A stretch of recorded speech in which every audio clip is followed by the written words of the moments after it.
Hello everybody, welcome to Tennessee Krav Maga. This is going to be a series of hopefully short videos where we're going to cover probably one movement, one or two defenses or something each time. So this will be season 1, episode 1.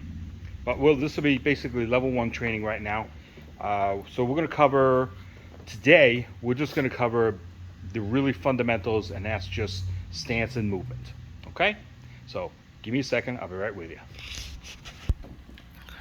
Okay, so at first we have stances. We'll cover first the neutral stance, which is, just this. This is neutral. You're kind of a low state of readiness, even maybe a low state of awareness. You're at the grocery store, you're at the beach, wherever you are. It's just, this is it. Now, if you're a kid today, then this is your neutral stance.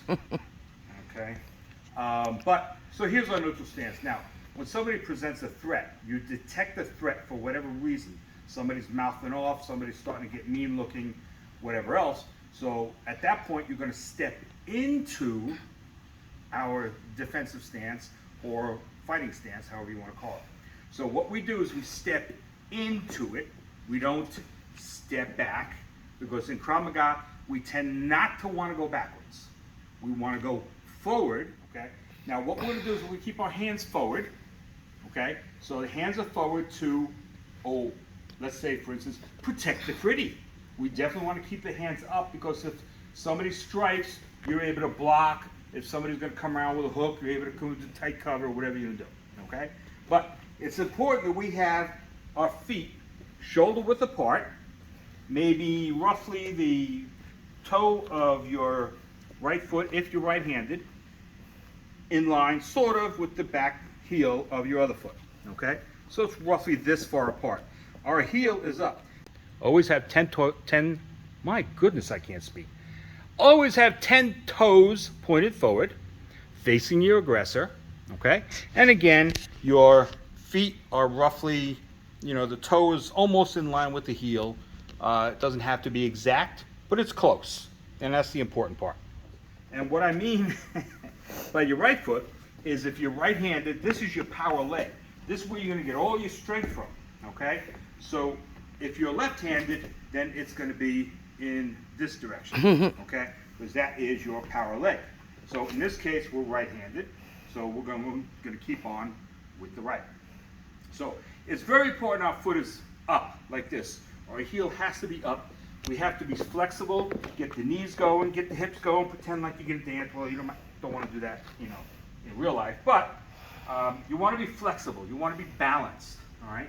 And then this way, the reason we have our heel up is because we burst, all right? It gives us more power to our strikes and more speed with a burst. So we keep our hands forward. Now, we keep our hands forward for several reasons. One, as I mentioned, protect the pretty. But what happens is, as somebody presents a threat, you want to present yourself as not wanting to fight. So you're going to have your hands like this. Listen, I don't want to fight. So basically, somebody comes in, you're going to say, stop! Leave me alone! I don't want to fight! And what that's going to do is that's going to snap, as far as witnesses go, that's going to snap all their necks as they scream to see, what the heck was that? Okay? Now, what happens from there is they see one person like this saying, leave me alone, I don't want to fight, and the other person like this ready to fight. Who's the bad guy? Okay? So that's what's going to end up happening. So when the police come, they're your witnesses, and they're going to tell the police, or the principal, whoever's there for you, if you're a child, they're going to tell them, the guy said he didn't want to fight, he had his hands up. But in reality, that's also kind of like a ruse, because this is a fighting position. It looks defensive, and it is defensive, but it's also a brutal start to fight with if you need to, okay? So we keep our elbows pointed down, okay? That's for several reasons. One is we can protect our sides if somebody comes around with a strike, okay? So our elbows are down. The other reason we have our elbows down is because as we punch, and we'll get into punching in a different video, but as we punch, you're going to punch straight out like this or straight like that, but you're not going to bring that elbow up and punch. because then you're hitting with the wrong part of your hand, and there's no strength here, there's no power, okay? So, but we'll cover that on a different video. Cut. Okay, so again, we have our hands forward, all right? Now another reason we have our hands forward is because if they throw a strike, look how close I am to that person, and I hit his strike right away. So before he can develop full power into his strike, I'm already blocking him. All right, now we have a couple of different methods. We have an inside defense and out defense, parry. There's all sorts of different ways of blocking. But the point is, they're forward, so I catch them quicker. If my hands are back here and I miss or I'm late on the defense, he's going to blast right through me and clobber me. Okay? And this, by the way, anywhere around here, this is the on-off switch. And once you get turned off, that's a bad thing. So we don't want to get turned off. All right? So, again, we have our position like this. We lean a little bit forward. We have a chin tucked a little bit. Roll our shoulders forward, you know, because you want to protect the sides of your face. All right? Because remember, this is a pretty, you got to protect that. All right? So this is basically your stance. Very defensive looking, okay? But it's also very aggressive looking. I can get in there really, really fast. Okay? So that's our basic defense stance or fighting stance, whatever you want to call it. All right? Okay, so now we're going to cover movement, because Krav Maga is not static. You're not going to sit here and fight from here. It's just not the way we work. All right? Not the way anything works. No fight is static. All right? So what we're going to do is going to start with movement. If I need to move somewhere, forward, backward, to the left, to the right, okay, we have a particular way of doing this so we don't trip and we don't mess up. First thing we never want to do is this. We never want to cross our feet. So at this point, I never want to go forward like that, okay, because when you're right here, you're out of balance and you're vulnerable, okay? If I'm going to go to the side, I never want to go this way because, look, I'm way out of balance. All right? So what we do is we start from here, okay, and keep our hands up to protect the pretty. Always protect the pretty. Believe me, I'm going to harp on this a lot, okay? So what we'll do is we're going to pick up whatever direction we're going, we pick up that lead foot, the foot closest to that direction. So if I'm going to go that direction, this is my closest foot, so I'm going to go, basically just going to step up and step maybe 6 or 8 inches, whatever, and just go boom, just like that, okay? We don't drag, and the reason we don't drag is to lose balance, okay? So we don't drag our feet, it's a step, all right? Not this, we don't want that, all right? So it's a step, boom. Now, if I want to go in that direction, the closest foot to that direction is here, so I pick this one up first. Boom, boom, okay?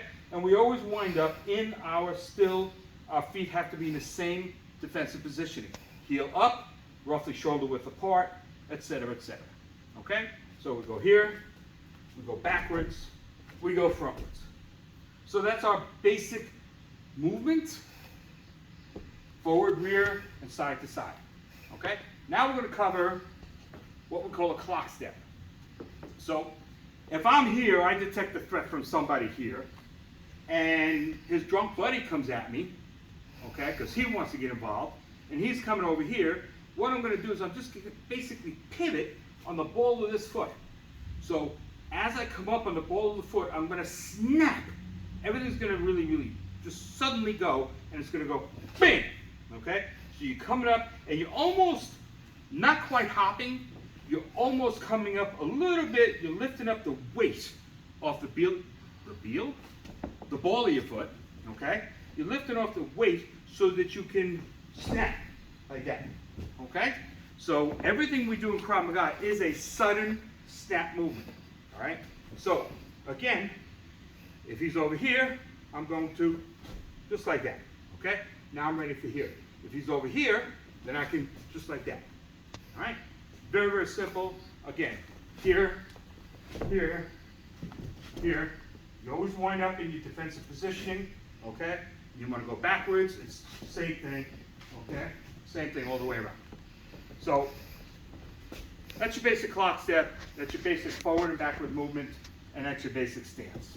Okay, so let me talk to you a little bit about Krav Maga. Everything we do in Krav Maga is a sudden burst. We have violence of action. That's what we survive on, is violence of action. We cannot go force against force. Chances are if somebody is attacking you, presenting a threat to you, they're bigger than you. At least they think they are, okay? So we cannot go force against force. If somebody's bigger than me and I'm trying to undo what he's doing to me, just by force on force, by strength, I'm gonna lose it, okay? So what we'll do, like for instance, the choke or whatever, everything we do is just sudden, just bam, all right? So it's the same thing with our foot positioning, okay? Everything is sudden, just boom, okay? So we don't wanna like this, because that's kind of like, you know, you're not really ready for defense, okay? So, y'all have a good day, and Kida.